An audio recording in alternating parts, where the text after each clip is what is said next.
చెప్పండి, ఎవరికి? బాప్తిసం తీసుకున్న వారికి, ప్రభువుని అనుసరిస్తున్న వారికి. బాప్తిసం తీసుకొని ప్రభువుని అనుసరిస్తున్న వారికి శ్రమ వస్తే, అంటే శ్రమలు వస్తాయనా కావనా? శ్రమలు వస్తాయని. దేవుణ్ణి మేము నమ్ముకుంది శ్రమల కోసం కాదు, ప్రశాంతంగా జీవించడానికి అనేవాళ్ళు ఉన్నారు. శ్రమలు వచ్చే కాడికి దేవుడు ఎందుకు అనేవాళ్ళు ఉన్నారు.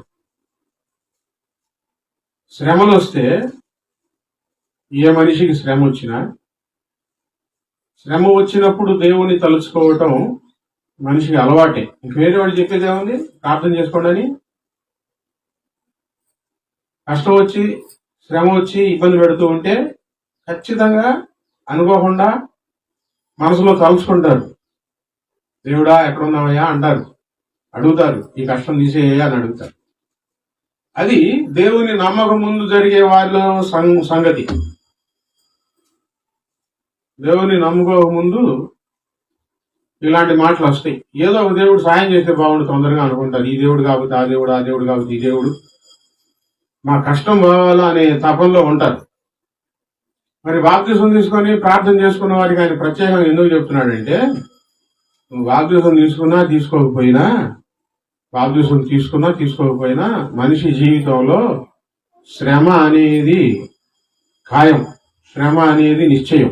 శ్రమలు ఖచ్చితంగా వస్తాయి. రావా?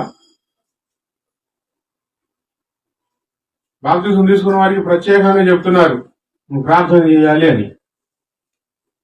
ఏదమ్మా వదిలే వాళ్ళ వల్ల ఆయనకి ఏం తెలుసు, పని చేస్తాడంతే చెప్తే కష్టపడి.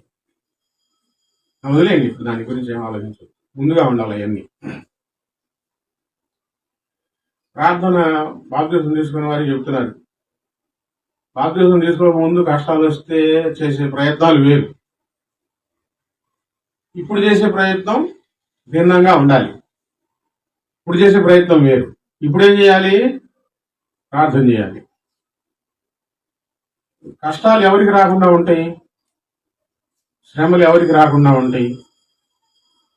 జీవితంలో ప్రతి వారికి ఖచ్చితంగా శ్రమలు అనేవి ఉన్నాయి. మనిషి ఆలోచన ఏంటి? అలలు ఉండకూడదు, తుఫాన్లు ఉండకూడదు, వేదనలు ఉండకూడదు,